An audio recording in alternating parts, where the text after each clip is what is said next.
दिल्ली इस वक्त बढ़ चढ़कर मतदान कर रही है। ये हम नहीं कह रहे हैं, ये कह रहे हैं चुनाव आयोग के आंकड़े। अभी 3 बजे चुनाव आयोग ने एक और आंकड़े जारी किए हैं जिसमें पता चला है कि 46.55% दिल्ली की जो आबादी है उन्होंने मतदान कर लिया है। हमारे साथ हमारे वरिष्ठ सहयोगी नवनीत शरण हैं जो आज नॉर्थ दिल्ली गए हुए थे और वहां उन्होंने लोगों से बातचीत की। हमारे साथ दूसरे हमारे वरिष्ठ सहयोगी हैं बिलाल, ये ईस्ट दिल्ली गए थे, वहां उन्होंने बातचीत की थी। लेकिन इससे पहले हमारे वरिष्ठ सहयोगी संतोष कुमार जी से जानेंगे कि जो ये आंकड़े हैं इनके बारे में थोड़ा और विस्तार से बताएं। जैसे जो फिगर आया है अभी 3 बजे का, वो आया है 46.55 के आसपास वोटिंग टर्नआउट है 3 बजे का। अगर इसको हम 2020 के विधानसभा चुनाव से कंपेरिजन करें तो 2020 में 3 बजे तक जो वोटिंग हुई तो 30% के आसपास हुई थी, 30%। इसका मतलब ये है कि अभी तक जो वोटिंग हुई है वो 2020 और 2025 की कंपैरेटिव वो 16% ज़्यादा है। इससे जो 2020 का जो फाइनल टर्नआउट आया था वो 62% के आसपास था। तो इससे ये लग रहा है कि 70% के आसपास फाइनल जब वो टैली आएगी इसकी वोटिंग की तो वहां तक मीट कर सकती है। अब अगर किसी तरह की कोई गड़बड़ नहीं हुई इस बीच या कोई मतलब ऐसा ना हुआ कि अचानक से वोटर रुक गया, जबकि रुकता नहीं है, लास्ट टाइम में ज्यादा निकलता है वो। तो इस पर महिलाएं भी जो है महिलाएं चढ़ के नहीं, महिलाएं पिछली बार भी निकली थी, 2020 में भी निकली थी, 2015 में भी निकली थी। ऐसा नहीं दिख रहा है कि अचानक से महिलाओं का एकदम वो टर्नआउट ज्यादा हो गया हो, क्योंकि हम लोग कंपेरेटिव इस तरह कर भी नहीं सकते हैं, समझ भी नहीं सकते हैं, क्योंकि आप दोनों लोग फील्ड में थे तो वो ज्यादा सेंस देगा जो आप लोगों ने रियलाइज किया होगा वहां पे। लेकिन जो इससे जो डाटा है, कंपाइल डाटा है इसका चुनाव आयोग का, उसमें 46% की से ज्यादा की वोटिंग हो गई है अभी तक। एक चीज, दूसरा अगर हम जिलेवार देखें, जो 11 जिले हैं दिल्ली के, उसमें देखें तो सबसे ज्यादा जो वोटिंग है जो सुबह से ही बढ़त बनाए हुए है वो नॉर्थ ईस्ट है। नॉर्थ ईस्ट जो है उसकी जो वोटिंग हुई है, वोटिंग टर्नआउट वहां का है वो 52.73% है। और इसी के आसपास जो है शहादरा जिला है। दोनों सटे हुए जिले हैं।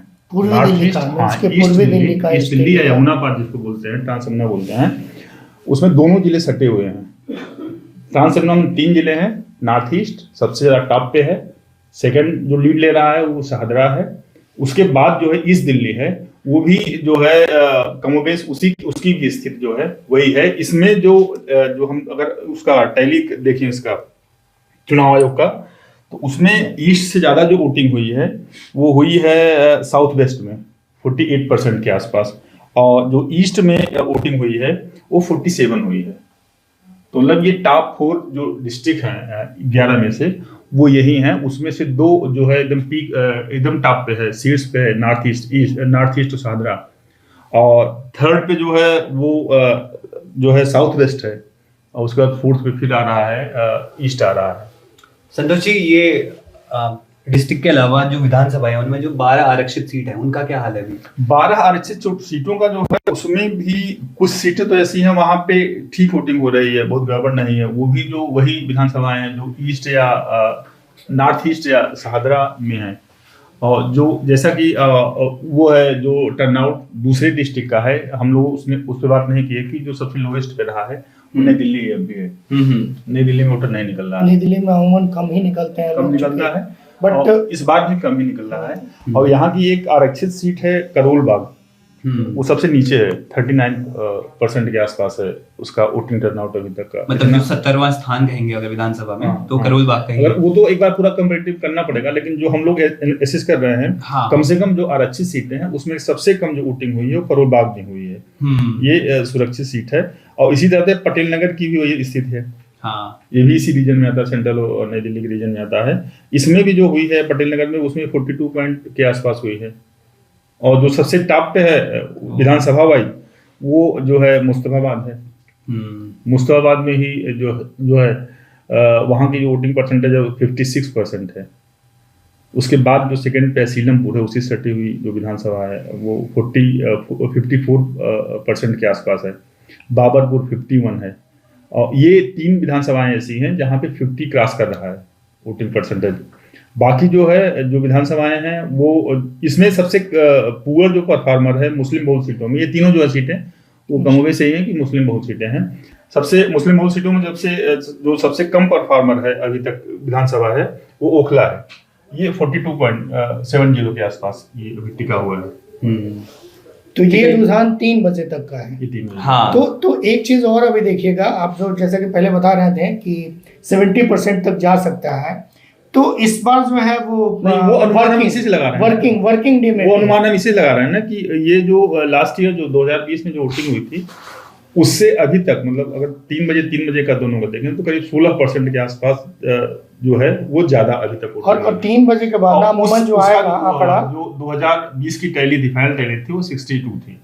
तो उस रेशियो में देखें अगर इसी तरह चलता रहा तो 70 के आसपास। तो ये आंकड़ा इसलिए भी बढ़ेगा मेरी समझ से कि जो मिडिल क्लास है, जो घर में खाना वाना बना के और लोग निकलते हैं 2 बजे के बाद भी अमूमन निकलते हैं लोग। और जितना भी आपने दिखाया जो पॉश कॉलोनी है, जैसे करोलबाग का नाम लिया आपने और आर.के. पुरम का नाम लिया, चूंकि नॉर्थ ईस्ट में जो है ज़्यादातर जो है वो आपको अनऑथराइज्ड कॉलोनी वगैरह है जो कि क्लस्टर है। देखिए ना, ये जो नई दिल्ली अगर हम कह रहे हैं कि सबसे कम टर्नआउट है यहाँ पे, तो आर.के. पुरम सबसे कम है, 41 है कि चुनाव ने फंसा दिया है यहाँ के वोटर को कि आप कहीं नहीं जा सकते। सैर सपाटे के लिए जो निकल जाते थे लोग, 2 दिन की छुट्टी होती है। लंबा वीकेंड भी रहा था।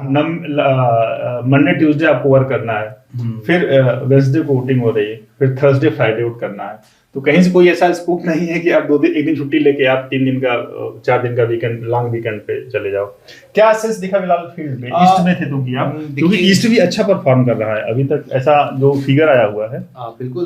देखिए, ईस्ट में कई एक महत्वपूर्ण सीट आती है पड़पड़गंज, जो जहाँ से पूर्व उप मुख्यमंत्री थे मनीष सिसोदिया, वो सीट उन्होंने आवाज ओझा को दी। और उस सीट पर सुबह से ही खासतौर से जो कॉलोनी हो, चाहे झुग्गी झोपड़ी हो या और भी जो सेक्टर्स हों या इस तरह का, वहाँ मतदाताओं में एक जोश दिखाई दिया। खासतौर से बुजुर्ग हो गए, महिलाओं हो गए। मेरी तो ऐसे लोगों से बात हुई, बुजुर्ग जो थे वो तो अपने घर परिवार से लड़ गए। एक बुजुर्ग मेरे को ऐसा मिला जिसने कहा कि मुझे वोट देना है, और उसकी बहू जो थी वो कह रही कि नहीं जाना है तो नहीं जाना। वो लड़ के अपनी बहू से लड़ के पहुंचा और मुझसे बताया भी कि क्या बोलते हैं मैं अपनी। तो मतलब ये देखिए कि ये लोकतंत्र में एक बहुत ऐसे कम पर्पल का तुमने जिक्र किया, तो पर्पल में जो टर्नआउट है अभी तक का 3 बजे तक का 46.63 है। लक्ष्मी नगर झूल रहा है, पता नहीं क्यों। मतलब लक्ष्मी नगर का वोटिंग परसेंटेज जो है 45% के आसपास है। सबसे कम जो ईस्ट दिल्ली की जो सीटें हैं, ईस्ट डिस्ट्रिक्ट की जो सीटें हैं, उसमें सबसे कम जो वोटिंग हुई है वो लक्ष्मी नगर में हुई है। आपके यहाँ नॉर्थ में क्या था, किस तरह का? क्योंकि आप नॉर्थ भी घूमे, नई दिल्ली भी घूमे हैं, सेंट्रल भी घूमे हैं। तिमारपुर जैसे है, नॉर्थ में आता है आपको, वहां की बात करें, बुराड़ी की बात करें हम, बुराड़ी में अच्छी वोटिंग हो रही है वहाँ पे। तो वही जो पहले हम थोड़ा बताए थे आपको कि वो झुग्गी क्लस्टर, अनऑथराइज्ड कॉलोनी, वहाँ के लोग, और वैसे भी जो पॉश कॉलोनी में हम देखें, जैसे तिमारपुर विधानसभा मॉडल टाउन में देखें, तो जो बूथ बना हुआ था ना, तो जहाँ पॉश कॉलोनी का जो बूथ था वहाँ पे कम लोगों का था। जैसे हम खुद ही जाकर वोट करते हैं, विजुअल रिपोर्ट किया हमारे यहाँ चल भी रहा है, वो अमर उजाला में चल भी रहा है डिजिटल प्लेटफॉर्म पे, कि किस हिसाब से जो पास कॉलोनी के बूथ हैं वो सुने पड़े हुए हैं, किस हिसाब से एक ही जगह जैसे कि 10-10 बूथ हैं, तो 10 बूथ में ना बांट दिया गया कि पॉश कॉलोनी का इस 88 नंबर पे रहेगा, 86 नंबर पे जो है अनऑथराइज्ड कॉलोनी या झुग्गी कॉलोनी का रहेगा। तो वहां पे तो लाइन लगा के लोग दे रहे थे, जो हम 2 बजे के करीब में बात कर रहे हैं। और यहाँ जो पॉश कॉलोनी वाला इलाका था उसमें जो लाइन नहीं लगी हुई थी। और ये अमूमन हो सकता है कि लोग खाना पीना खा के जो है पहले वो नहीं फॉलो करते हैं कि पहले मतदान और उसके बाद जलपान, तो पहले ये लोग जलपान करके और फिर जो है, हालांकि हमारे यहाँ ईस्ट दिल्ली में आपको बता दूं कि पहले जलपान और फिर पहले मतदान फिर जलपान वाली स्थिति थी, क्योंकि ज्यादातर जो मतदाता मुझे मिले वो 9 बजे से ही कई ऐसे सेंटर्स मिले जहां पर एक अच्छी खासी लंबी लाइन देखने को मिली, और जिसमें महिलाओं की भागीदारी मैंने पूछा तो उन्होंने कहा कि जितनी जल्दी वोट दे देंगे फिर उतनी जल्दी खाना बनाएंगे। आप तिमारपुर का जिक्र करें, तिमारपुर जो परसेंटेज है 3 बजे का 41% है, और ये सेंट्रल डिस्ट्रिक्ट का ये जो है कॉन्स्टिट्यूएंसी है, और इसमें सबसे खराब जो परफॉर्म कर रहा है अभी तक वो चांदनी चौक है, कारोबारी सीट है। 39% के आसपास वोटिंग हुई है वहाँ पे 3 बजे तक। हाँ, कारोबारी भी थोड़ा लेट से ही निकलेंगे। कारोबारी जो सीट है वो भी कारोबार वाली सीट है। बाजार भी बंद है, और बाजार बंद है, लोग घर पे होंगे, ये होगा कि शाम को जाएंगे। अब फाइनल जो टैली आती है, अभी तो 5 बजे का 5 बजे जो फिगर आएगा, इसमें वोटर भी कम है। इन सब कंस्टिट्यूएंसी में परसेंटेज तो वही रहेगा ना, परसेंटेज का कोई वो मतलब नहीं है। लेकिन ये है कि हो सकता है कि अभी जो 3 से 5 वाला फिगर आए उसमें कुछ राइज करें ये लोग, जैसे अभी सेंट्रल दिल्ली पीछे चल रहा था, फिर सेंट्रल दिल्ली फिर आगे चला गया और है। नई दिल्ली का तो काफी इम्पोर्टेंस रखता है, वहाँ क्या रहा है? नई दिल्ली जो विधानसभा है वहाँ का भी मतलब ऐसा है, वही बता रहे थे आप ना, आरके पुरम और जीके ये सबसे खराब परफॉर्म कर रहे हैं अभी। 41% दोनों, 41% जो है आरके पुरम का है, 41.62% जो है वो जीके का है। नई दिल्ली जो विधानसभा है वो थोड़ा ठीक है, 44.83% के आसपास है, लेकिन जो एवरेज है 46% का दिल्ली ओवरऑल दिल्ली का, उससे अभी नीचे ही है ये। तो जो बढ़त हासिल करवाई है ईस्ट ने, ट्रांस यमुना ने, उस बढ़त को पीछे खींच रहा है नई दिल्ली, सेंट्रल दिल्ली।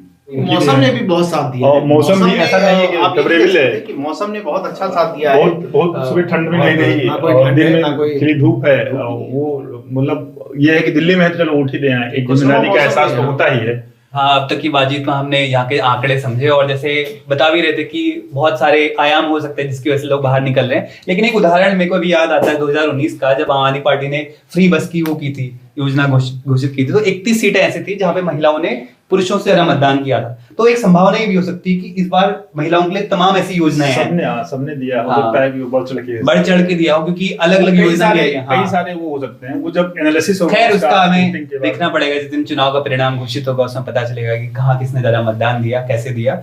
अमर उजाला जीवांजलि के सारथी की मदद लें और महाकुंभ में स्नान जरूर करें।